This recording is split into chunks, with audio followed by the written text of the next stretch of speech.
Welcome to my story. Don't forget to like, share, and hit subscribe, and your support means the world. Nadine Becky was not the kind of woman people noticed first. At 28, she lived quietly in Sandton, Johannesburg, building her life step by step.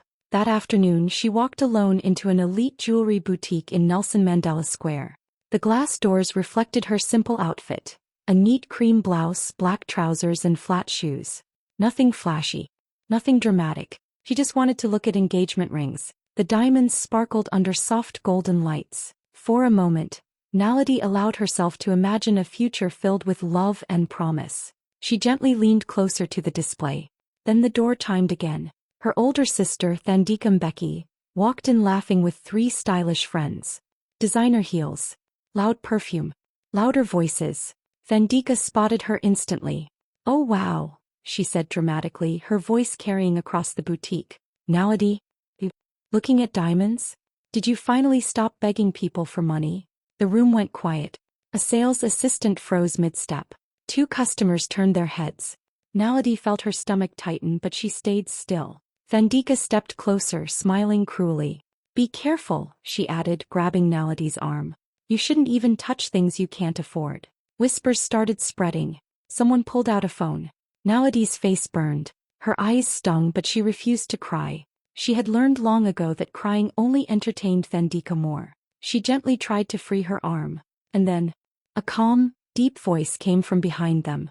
"Remove your hand from my wife." The words were steady, controlled, powerful. The entire boutique froze. Thandika's grip loosened. Naledi slowly turned around. The man stepped forward slowly, his expression calm but firm. He was tall, well-dressed in a simple dark suit, no flashy watch, no gold chains, nothing loud about him. But there was something powerful in the way he stood. Confident, controlled. It was Cabello Dlamini, 34 years old, a quiet billionaire tech investor, owner of multiple fast-growing companies in Cape Town and Nairobi. A man whose name appeared in business magazines, but who preferred staying out of gossip blogs. The sales assistant near the counter gasped softly. The store manager's eyes widened in recognition. Within seconds, the manager hurried forward, straightening his jacket. "Mr. Dlamini, welcome back, sir," he said respectfully. Thandika blinked. "Wait," she laughed nervously, looking around at her friends. "Is this some kind of joke?" Cabello didn't even look at her. His eyes stayed on Naledi. Proactive. Then he finally turned to Thandika. "I said," he repeated calmly, his voice deeper now, "remove your hand from my wife." The word wife hit the room like a shockwave. Customers started whispering louder. One of Thandika's friends slowly lowered her phone, confusion written all over her face. Thandika let go completely. "Your wife," she said, her voice cracking slightly. "Naledi." Naledi stood there quietly, her heart racing but her face composed. Yes, it was true. Months ago, she and Cabello had married quietly in a private ceremony. No social media. No family drama. Just close friends and a simple promise. She never told her family because they had always judged her. Her clothes, her career, her choices. She didn't want their negativity touching something pure. Cabello stepped closer to Naledi, standing beside her now, not in front of her, beside her. The manager signaled subtly to the staff, who suddenly became extra attentive. The atmosphere in the boutique completely changed. Thandika's confident smile disappeared. And for the first time in her life, she looked unsure. For a few seconds, Thandika just stared at Cabello. Then, as if trying to save herself, she forced out a laugh. "Oh please," she said loudly, crossing her arms. "Another broke boyfriend pretending to be important?" Her friends gave weak little laughs, but it didn't sound confident anymore. The store manager leaned slightly toward one of the staff members and whispered urgently, "That's Mr. Dlamini." The words spread like electricity. Staff straightened immediately. One assistant quietly moved to close the boutique doors. Another offered sparkling water without even being asked. The entire atmosphere shifted from casual luxury to serious respect. Thandika noticed. She quickly pulled out her phone, her fingers trembling just a little. She typed his name, Cabello Dlamini. The search results loaded. Tech billionaire, founder, investor, featured in African business magazines. Photos of him at international conferences in Cape Town, Nairobi, even London. Her face slowly lost color. Customers nearby started whispering louder now. A few openly held up their phones, recording. The situation had gone from embarrassing to explosive in seconds. Naledi didn't say a word. She simply stood there, shoulders straight, eyes calm. No anger. No shouting. Just quiet strength. The same woman Thandika had called ordinary her entire life. Cabello turned to the manager as if nothing dramatic was happening. "Please bring out the private diamond collection," he said smoothly. "The one not displayed publicly, sir." "Of course, sir," the manager replied instantly. Within moments, 2 staff members approached respectfully. "Mr. and Mrs. Dlamini, this way please." "Mrs. Dlamini." The title echoed softly in the room. Naledi walked beside her husband toward the VIP section at the back of the boutique, separated by frosted glass doors and soft lighting. No rush. No drama. Just dignity. As they passed, Thandika stepped slightly aside without even realizing it. For the first time in her life, she wasn't the loudest person in the room. She wasn't the admired one. She wasn't in control. And as the VIP doors closed behind Naledi and Cabello, Thandika stood there holding her phone, feeling smaller than she ever had before. As Naledi walked into the VIP section beside Cabello, her mind drifted back for a moment. Growing up in Pretoria East was never easy for her. In their house, everything revolved around Thandika. If Thandika won a school award, there was a celebration dinner. If she simply showed up to an event looking beautiful, their parents praised her for hours. But when Naledi came home with good grades or quiet achievements, the response was always the same. "That's nice, Naledi. Nice." She was always described as ordinary. Not as pretty. Not as bold. Not as special. Just the quiet sister who stayed in the background. Over time, Naledi stopped trying to compete. She focused on herself instead. While Thandika chased attention, Naledi chased skills. She studied hard, learned design, and slowly built her own small design consultancy in Midrand. It wasn't glamorous, but it was hers. Every client she earned felt like a personal victory. That was where her real confidence started growing, silently. She met Cabello at a business seminar in Johannesburg. She didn't even know who he was at first. To her, he was just another attendee asking smart questions. But he noticed her immediately, not because she was loud, but because she spoke with clarity and depth when she shared her ideas. He was impressed by her mind. Later, when he asked her out for coffee, she almost said no. She was used to being overlooked, not admired. But Cabello saw what others didn't. He loved how she thought, how she listened, how she never tried to impress anyone. When he told her about his businesses, she didn't act impressed by the money. She asked about strategy and impact. That's when he knew. They married quietly months ago in a small private ceremony. No social media posts. No big announcement. Naledi didn't want her family turning it into gossip or jealousy. She wanted something in her life that was peaceful and untouched by drama. And now, standing in that luxury boutique while her sister's arrogance slowly cracked outside, Naledi realized something powerful. She was never ordinary. He was just underestimated. And now the tables were finally turning. Inside the VIP section, the lighting was softer, warmer. A velvet tray was placed gently on the glass table in front of Naledi and Cabello. The manager himself opened it carefully. Inside was a rare pink diamond ring. It sparkled differently from the others. Softer but stronger. Unique. Impossible to ignore. "This is one of our most exclusive pieces," the manager said respectfully. "Very rare. Worth several million." Cabello didn't even blink. He looked at Naledi instead. "Do you like it?" he asked quietly. Naledi's breath caught. It wasn't just the price. It was the beauty. The way it shined without trying too hard. "It's beautiful," she whispered. Cabello nodded once. "We'll take it." The manager smiled widely and signaled for the paperwork. But Cabello wasn't finished. He gently took the ring from the box.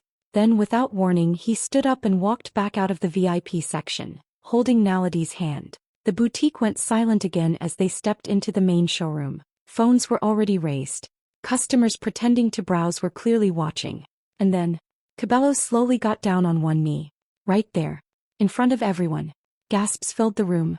He looked up at Naledi, his voice steady but filled with emotion. "Let's renew our vows properly this time," he said.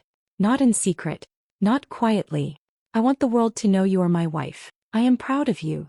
Naledi's hands flew to her mouth. Her eyes filled with tears. But this time not from embarrassment. From love. From validation. From years of being told she wasn't enough. The entire store erupted into applause. Even staff members clapped. Someone whispered, "This is beautiful." Another customer said, "She deserves that." In the corner, Thandika stood completely frozen. No words.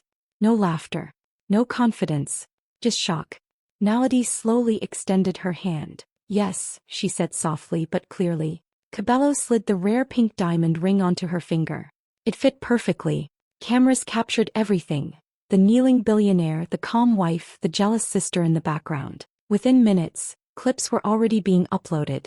What started as humiliation had turned into a powerful moment. And as Naledi stood there, smiling with quiet confidence, she realized something. For the first time in her life, everyone was looking at her. Not with pity, but with admiration. The applause slowly faded, but the tension in the room didn't. Thandika forced a smile and quickly walked toward Naledi, her heels clicking nervously against the marble floor. Her voice was softer now, almost shaky. "Sis, come on," she said with a small laugh. "I was joking earlier. You know how I am. Don't take it so seriously." Naledi looked at her for a long moment. Not angry. Not emotional. Just steady. "You've always been joking," Naledi replied calmly. "Every time you embarrassed me. Every time you called me ordinary. It was always a joke, right?" The words weren't loud, but they landed hard.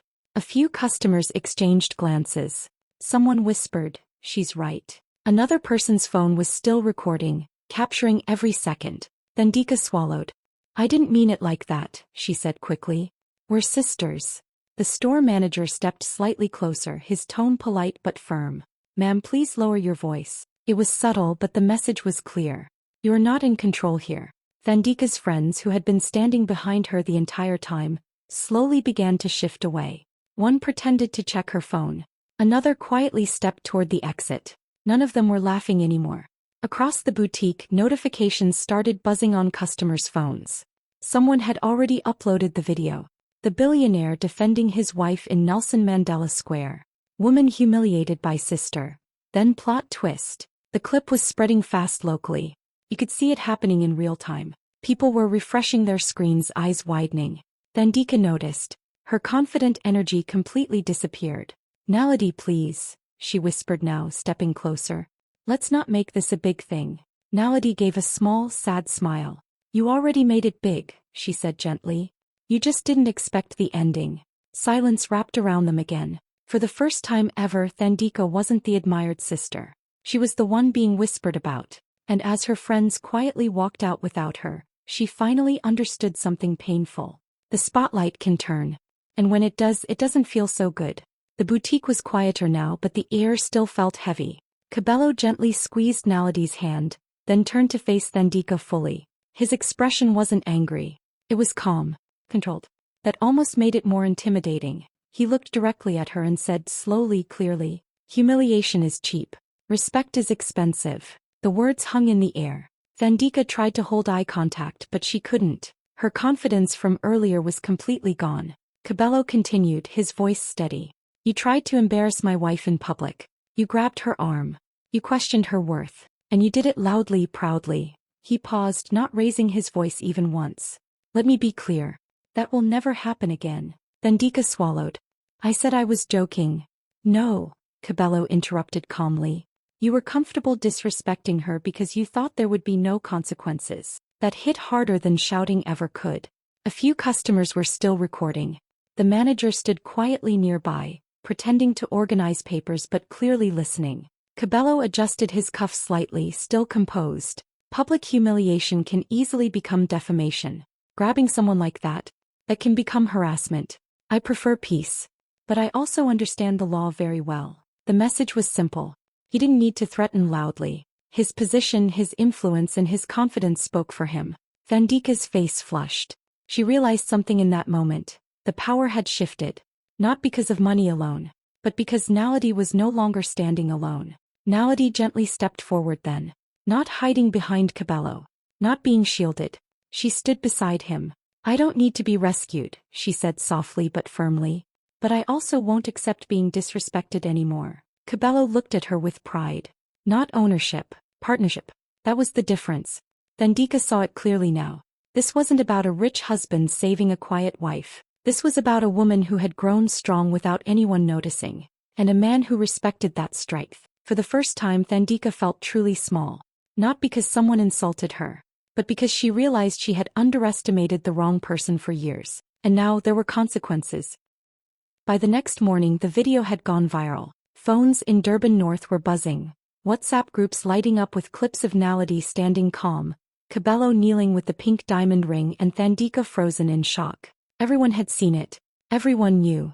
Naledi's phone rang. The name flashing on the screen made her stomach tighten. It was her mother. She hesitated, then answered. Naledi, what is this? Her mother's voice cracked with anger. How could you humiliate your sister like that in public? Naledi stayed calm, keeping her voice steady. I didn't humiliate anyone. I was simply defending myself. Her father jumped in on the call, furious. You've embarrassed this family, he shouted. For a few moments, Naledi could feel the tension as their anger pressed through the line. Then a pause. You're married? Her mother asked, quieter this time, almost breathless. Yes, Naledi said softly. To Cabello. We married months ago. Another pause. Then the tone shifted instantly. Cabello, the Cabello Dlamini? Her father stammered. Yes, Papa. That Cabello, Naledi replied, her voice calm. Suddenly, the anger, the accusations, the judgment, it all seemed to evaporate. Her parents' voices softened, edged with awe. We didn't know, her mother whispered. We should have called sooner. We want to see you. To reconcile. Naledi leaned back in her chair, scrolling through the endless notifications of the videos spreading online. She could feel the shift. Everyone suddenly wanted to be on her good side. But she didn't feel the rush to forgive or bend. She had learned long ago not to allow emotional manipulation to dictate her choices. I appreciate that, she said evenly. But this isn't about appearances. I won't let anyone guilt me into something that doesn't feel right. Respect is earned, not demanded because of family ties. There was silence on the line. Then hesitant agreement. They wanted her back, but Naledi knew the balance of power had changed. She wasn't the quiet, ordinary sister anymore. The video kept spreading. Comments poured in from across the city, people marveling at her composure, her husband's quiet authority, and the sister who had underestimated her. For the first time in years, Naledi felt fully seen, by the world, by her family, and most importantly by herself. A few days later, Naledi's doorbell rang. She wasn't expecting anyone. When she opened it, Thandika was standing there, eyes red, shoulders tense, clearly struggling to keep her composure. Can I come in? Thandika asked quietly. Naledi stepped aside. Okay, she said, her voice calm, not cold. Inside, Thandika sat on the edge of the couch, fiddling with her fingers. For a long moment, neither spoke. Finally, Thandika looked up, her eyes meeting Naledi's. I need to say something, she began, voice shaky. I've been horrible. Not just that day in the boutique. All those years. I was jealous of you. I hated that you were smart, capable, that people noticed things about you I could never achieve on my own. Naledi listened quietly. There was no rush, no interruption. She wanted her sister to be honest. Truly honest. I always thought I was supposed to be the one everyone admired, Thandika continued, tears slipping down her cheeks. And you were quiet, ordinary, but strong. You didn't need anyone to celebrate you, and that scared me. I acted out because I felt small next to you. Naledi felt a twinge of old hurt, but she also felt relief. This was real. Not excuses. Not jokes. Not the fake laughter that had humiliated her before. Real words, real confession. I forgive you, Naledi said softly, letting the words sink in. But forgiveness doesn't mean forgetting. It doesn't mean the old patterns continue. Thandika's eyes widened slightly. I understand. I'll do better. Naledi nodded. You have to. Because boundaries are important. You can't disrespect me or make me feel less. I won't allow it anymore. There was silence for a moment, heavy but peaceful. Thandika wiped her tears and took a deep breath. I see now, she said quietly, almost in a whisper. I see you, Naledi. Not just as my sister, but as someone I've always underestimated. I'm sorry for everything. Naledi reached out and lightly touched her sister's hand. Thank you for saying that. That's the first step. Let's start fresh. But differently this time. Respectfully. For the first time there was no competition, no jealousy, no sneers. Only acknowledgement, and the possibility of a real relationship. Thandika nodded, a small smile breaking through her tears. And Naledi, for the first time in years, felt truly unshaken. She had won not just respect from the world, but from the sister who had once tried to break her. The Cape Town waterfront was buzzing with energy that morning.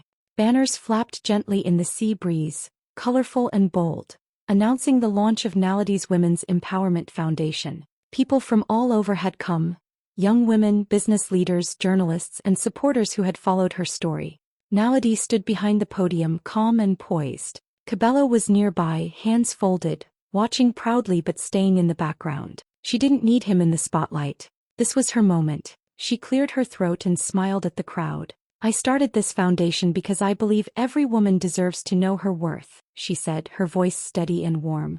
"Too many of us are measured by the insecurities of others, by the judgment of family, friends, even strangers. But your worth, your value, is yours alone." The crowd listened, silent but captivated. Phones lifted to record, ready to capture every word.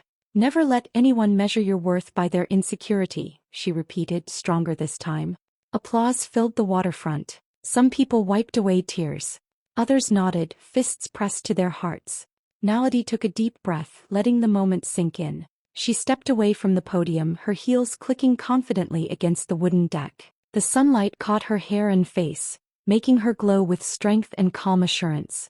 Cabello followed at a respectful distance, letting her shine. The crowd's cheers followed her as she walked toward the open space, toward the sun, toward a life fully claimed. And as she paused for a final look at the cheering crowd, she whispered to herself, a smile on her lips. "She humiliated me in public, but that day the world saw who I really was." Nalady turned fully, lifted her chin and walked straight into the sunlight, unstoppable, unshakable and free.